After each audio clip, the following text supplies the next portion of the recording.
नमस्कार दोस्तों। आज का जो टॉपिक है वो ये है कि शादी के बाद एक्स्ट्रा मैरिटल रिलेशनशिप्स जो बढ़ रहे हैं समाज में, उनका क्या असर होता है और कैसे वो आने वाली जनरेशन को ख़राब कर रहे हैं।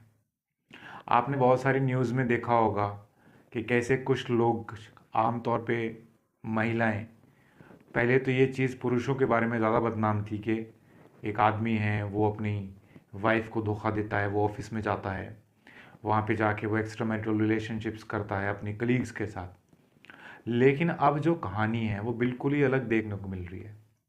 अब कहानी में क्या है? अब कहानी में एक औरत होती है, उसका प्रेमी होता है, और दोनों प्लानिंग करके अपने पति को रास्ते से हटाने की कोशिश करते हैं। और इसी कड़ी में हमने कुछ चीज़ें देखी हैं कि अब लोग इतना डर चुके हैं कि वो शादी ही नहीं करना चाहते। और चीज़ ये भी देखने को आई है कि अब लड़कियों के पास तो अधिकार बहुत ज़्यादा होते हैं, वो किसी की भी जाके शिकायत कर दें तो उसके खिलाफ एक्शन हो जाता है। और दहेज का जो केस है, जैसे बाद में मेंटेनेंस वगैरह है, ये सब चीज़ें भी, तो बहुत से लोग जो हैं, आदमी लोग हैं, अब वो परेशान होने लग गए हैं क्योंकि काफ़ी ज़्यादा केसेस झूठे होते हैं। इसी वजह से पुरुष आयोग बनाने की भी मांग उठी है। लड़कियों का दुख तो सबको दिख जाता है लेकिन आदमी का दुख नहीं दिखता है। लड़की जो होती है वो झूठा केस डाल के, रेप का केस डाल के भी बदनाम कर सकती है, डोमेस्टिक वायलेंस का केस डाल के भी बदनाम कर सकती है, डाउरी का केस डाल के भी बदनाम कर सकती है। लेकिन आदमी, आदमी के पास कुछ नहीं है, वो सिर्फ घुट घुट के रह जाता है। लेकिन अब ये भी देखने को आया, कभी घटना है, कुछ वक्त पहले की घटना है, जिसमें कि एक आदमी ने अपनी पत्नी का जो रिश्ता है वो उसके बॉयफ्रेंड से ही करवा दिया और उसको बोल दिया कि बच्चे मैं पाल लूँगा, आप अपने जीवन में जियो जैसे जीना, अब हमारा आपसे कोई लेना देना है नहीं। इसी तरीके से कुछ दिनों पहले की ही घटना है। एक आदमी ने ये एक रिपोर्ट दर्ज कराई कि उसको अपनी पत्नी से और उसके प्रेमी से जान को खतरा है। तो ये चीज़ें जो हैं ये क्यों हो रही हैं? ये असल में पहले तो नहीं था इतना, अचानक से अब कैसे होने लग गया? तो बात ये है कि जो पहले का ज़माना था, वहाँ पे जब शादियाँ हो जाती थी तो लोग अपने, जो आदमी लोग थे वो अपने दफ्तर में जाते थे, काम करते थे, शाम को थक के आ जाते थे और अपना खाना पीना खा पी के अपना थोड़ी देर टीवी देख लिया, खबरें देख ली, सो गए। औरतों के पास क्या था? टीवी देख लिया, मनोरंजन कर लिया, बस ये औरतों का काम था। लेकिन अब जब से मोबाइल फ़ोन आ गया, जब से चैटिंग ऐप्स आ गए, डिफरेंट डिफरेंट सोशल मीडिया आ गया, तो लोग क्या करने लगे? लोग लोगों से संपर्क करने लगे। अब मजाक मजाक में बातचीत हो जाती है, दोस्ती हो जाती है, जिसकी वजह से फिर वो दोस्ती, वो जो आदमी होता है वो उसको टाइम देता है, वो उसको इमोशनल सपोर्ट दे देता है लड़की को। तो औरत अपने पति को और अपने बच्चों को छोड़ के उस व्यक्ति के साथ सीरियस हो जाती है और उसके चक्कर में अपने बसे बसाए घर को उजाड़ के वो चलती बनती है। लेकिन यहाँ पे जो देखने की बात यह है कि इस औरत ने सिर्फ दूसरे व्यक्ति की इमोशनल सपोर्ट को देखा है। वो ये नहीं देखा कि वाकई में जो इमोशनल सपोर्ट था वो सच्चा था या वो एक खिलवाड़ था। और जो आदमी आपके लिए काम कर रहा है, मेहनत मजदूरी करता है ताकि आपके खर्चे झेल सके, आप उसके बारे में नहीं सोचते। उसे छोड़ के उस व्यक्ति के बारे में सोच रहे हो जो कि सिर्फ मनोरंजन के लिए आपका टाइम पास करता था। लेकिन क्या ये आदमी अब आपको आगे आपकी ज़रूरतें पूरी कर सकेगा? क्योंकि जीवन में सिर्फ इमोशनल नीड्स ही तो सब कुछ नहीं होती, आर्थिक ज़रूरतें भी होती हैं।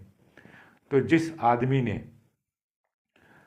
ये नहीं देखा कि वो किसी दूसरे का घर खराब कर रहा है, मतलब मॉरल्स स्टैंडर्ड्स तो है ही नहीं, तो वो आपकी परवाह भी क्यों करेगा? वो क्यों नहीं आगे भी जाके आपको भी धोखा दे सकता है? मतलब ये ऐसे कैसे मान लिया कि वो आपको धोखा नहीं देगा? और जो औरत अपना घर छोड़ के किसी गैर मर्द के साथ जा रही है, तो वो जो गैर मर्द इसमें इतना इंटरेस्ट ले रहा है, इसके लिए शादी करने के लिए बेताब है, तो उसको नहीं सोच, वो ये नहीं सोचता कि ये जो औरत अगर अपने बीवी अपने अपना पति, अपने बच्चे छोड़ के जा सकती है तो उसको भी छोड़ के जा सकती है। क्योंकि इन लोगों की सोच तो कुछ है ही नहीं है। तो कहने का मतलब यहाँ पे ये है कि ये जो मोबाइल फ़ोन है, ये जो इंटरनेट है, इसका बहुत पॉजिटिव यूज़ किया जा सकता था, लेकिन लोगों ने इस चीज़ को बहुत ही ख़राब तरीके से लिया और अपने ही घर ख़राब करने पर लग गए। और ये नहीं देखते कि अगर मान लीजिए पति पत्नी में चलो वैचारिक मतभेद हैं या कुछ भी है, तो एक दूसरे के साथ बैठ के उस चीज़ को सुलझाया जाए या अपनी बसी बसाई गृहस्थी को ख़राब ना किया जाए। क्योंकि ये काम क्रोध मोह माया के चक्कर में तो जितना आदमी उलझेगा उतना ज़्यादा बेकार होता चला जाता है। बच्चे जब हो गए हैं तो आप उनके भविष्य बनाने में अपना वक्त लगाएं, क्योंकि बच्चों को भी परवरिश की ज़रूरत है। लेकिन हो क्या रहा है कि लोग वो जो पुराना ज़माना था उसमें तो कुछ मॉरल्स थे भी। अब नया ज़माना जो है वो तो बिल्कुल पश्चिमी सभ्यता से प्रेरित होकर लोगों ने तो जैसे शर्म और लिहाज एक तरफ ही रख दी है। लेकिन इससे हो क्या रहा है? इससे लोगों की बसी बसाई ज़िंदगियाँ ख़राब हो रही हैं। इससे अनचाहा डिप्रेशन, मानसिक रोग आ रहे हैं। अब मैंने देखा है ज़्यादातर लोग जो मानसिक रोग की दवाइयाँ खाने लग गए, मतलब मैं खुद ही कितने लोगों को जानता हूँ रियल लाइफ में जो कि डिप्रेशन की दवाइयाँ खाते हैं, एंटी डिप्रेसेंट खाते हैं, एंटी एंग्जाइटी दवाइयाँ खाते हैं। लेकिन जो जो स्ट्रेस है वो ज़्यादातर रिश्तों की वजह से ही हो रहा है।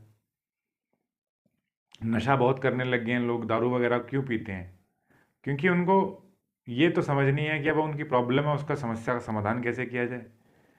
अब समस्या का समाधान उनको लगता है कि दारू पी लो, नशा कर लो या दवाइयाँ खा लो, ये सब चीज़ें हैं। देखिए, बस मैं कुल मिला के यही कहना चाहता हूँ कि ये जो आप दूसरों के साथ बातचीत करते हो और गलत संबंध बनाते हो और उसके चक्कर में अपने घर परिवार को भी छोड़ने को तैयार हो जाते हो, तो ये मत समझना कि आप, मतलब कुछ लोग तो क्राइम भी कर देते हैं, पति को ही रास्ते से हटा देते हैं। जैसे आपने खबरें काफ़ी सुनी होंगी। तो आपको लगता है कि ये सब चीज़ें करके आप एक सुखी जीवन जी सकते हो, क्योंकि ये चीज़ें छिपती तो है नहीं। अगर कोई अपराध करोगे तो पकड़े जाओगे, देर सवेर की बात है। क्योंकि अब तो टेक्नोलॉजी इतनी ज़बरदस्त हो गई है कि जो पुलिस है उसको तो दिक्कत ही नहीं आती, फॉरेंसिक टीम है उसको तो कोई दिक्कत नहीं आती पकड़ने में। उनको तो काम है, वो तो तब भी पकड़ लेते थे जब टेक्नोलॉजी इतनी हाई फाई नहीं थी। अब तो बहुत ही ज़्यादा हाई फाई हो गई है। जगह जगह सीसीटीवी कैमरा लगे हुए हैं। आपकी कॉल डिटेल्स की वो कॉल डिटेल से पता लग जाता है, सीडीआर निकलवा लेते हैं। आपकी मोबाइल से लोकेशन ट्रैक हो जाती है, टावर से पता चल जाता है कि आप कहाँ थे कहाँ नहीं थे। कहाँ तक बचोगे, क्या ही बचोगे। और दूसरी बात यह है कि मान लीजिए 1% को आपने ये सब चालाकियाँ कर ली, तो ये सब कर्म है, ये तो भाग्य। अब किसी का दुख दे के तो अपना जीवन सुखी कर ही नहीं सकते। मतलब मैं यही कहूँगा कि पहली बात तो ये है कि अपने ही घर गृहस्थी को, घर परिवार को बसाना चाहिए। क्योंकि आप दूसरे में भी क्या ढूंढ रहे हो, प्यार ढूंढ रहे हो, वो सब क्षणिक है। कोई भी रिश्ता हम शुरू करते हैं, कितने भी प्यार से शुरू करते हैं, वो अंत में बोरियत पे ही आगे ख़त्म हो जाता है। हर चीज़ का जो स्पार्क होता है कुछ समय के लिए होता है। हर चीज़ शिथिल हो जाती है, शून्य पे आ जाती है। इसलिए हमें जीवन की वास्तविकता को समझना पड़ेगा। अगर हम स्वयं में स्थित हो जाएं, अपने आप को जान लें, समझ लें, तो हमें खुशियां बाहर ढूंढने की ज़रूरत नहीं है। मतलब अपने आप को जानने का मतलब ये है कि अपनी कमियों को ठीक कर लें, अपने जीवन में कुछ उद्देश्य बनाएं, कोई गोल बनाएं, कुछ पर्पस बनाएं और उस पर्पस को पाने की कोशिश करें। क्योंकि ज़िंदगी में हम ज़िंदगी बिना पर्पस के भी जी सकते हैं, हमें कोई ज़रूरत नहीं है पर्पस की। लेकिन अगर पर्पस हो तो ज़िंदगी में मज़ा आ जाता है, हमें एक दिशा मिल जाती है, हमारी ऊर्जा को एक दिशा मिल जाती है, हम खुश महसूस करते हैं। जैसे जैसे वो पर्पस हमारा अचीव होता जाता है, वो कठिनाइयाँ आती हैं, हम उस कठिनाइयों से जूझते हैं, उन पे विजय पाते हैं, तो डोपामिन रिलीज़ होता है जो हमको अच्छा फील कराता है। तो वो एक ज़िंदगी जीने का बहुत ही शानदार तरीका है। छोटे छोटे गोल्स बनाओ। ये लोगों में खुशियाँ मत ढूंढो कि हम प्यार में पड़ जाएंगे या हम गैर मर्दों के साथ या गैर औरतों के साथ रिश्ता बना लेंगे। वो सब क्षणिक है, मोमेंट्री है, उसमें आपको कुछ मिलेगा नहीं। घूम फिर के वहाँ पे जब शून्य पे आ जाओगे तो फिर किसी और की तलाश करोगे। ये भटकाव ही है, भटकना ही है। लेकिन जब स्वयं को पहचान लिया, जीवन का वास्तविक अर्थ समझ लिया कि जीवन तो बहुत छोटा सा होता है और जिंदगी का सबसे बढ़िया जो तरीका है जीने का वो सुख शांति का मार्ग है। ऐसा कोई काम ही ना करो जिससे कि तुम्हारी सुख शांति को खराबी हो। मतलब कि जो सही है उसका ही मार्ग अपनाओ, सही काम करो।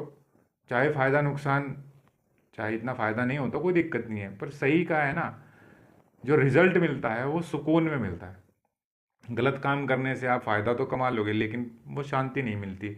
और दुनिया की सारी दौलत कमा लो, लेकिन तुम्हारे पास अगर सुकून नहीं है तो वो सब बेकार है। तो इस वीडियो का जो पर्पज़ है वो मैं यही कहना चाहता हूँ कि ये जो भी लोग हैं जो एक्स्ट्रा मैरिटल में विश्वास करते हैं, तो बस ये घर ख़राब करने वाली बात है, इसमें कुछ नहीं मज़ा है, पछतावा बहुत है। और एक बार तुम अपना घर ख़राब कर लो, बाद में अपनी बीवी से, लड़कियों लड़कों के लिए भी है ये वीडियो, ऐसी बात नहीं है, तुम अपनी बीवी से बाद में माफ़ी मांगते फिरो, वो माफ़ तो कर देगी पर कभी विश्वास नहीं कर पाएगी। वो कहते हैं ना कि बस एक बार विश्वास टूट गया फिर वो बनता नहीं है, वो कांच के जैसा होता है, टूट जाता है, फिर वो चीज़ नहीं आती है, फिर वो बस एडजस्टमेंट वाली बात ही होती है।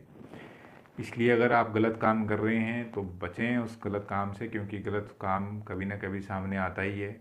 जो आप कर्म करते हो कर्म फल बन के आपके सामने आएगा, वही भाग्य होता है। फिर आप कहते हो अरे मेरे साथ ही क्यों बुरा होता है। हम ये तो देखते नहीं है कि हम कितना बुरा करते हैं लोगों के साथ जाने अनजाने में, और फिर हम बाद में कहते हैं यार लाइफ इज़ नॉट फेयर। अरे हम कितने फेयर थे लोगों के साथ। तो ये अब कुछ विचार हैं, आप इसके बारे में विचार कर सकते हैं और अपने जीवन को थोड़ा बेहतर बना सकते हैं, या यूँ कह सकते हैं कि ज़िंदगी में आने वाली परेशानियों से बच सकते हैं। Thank you.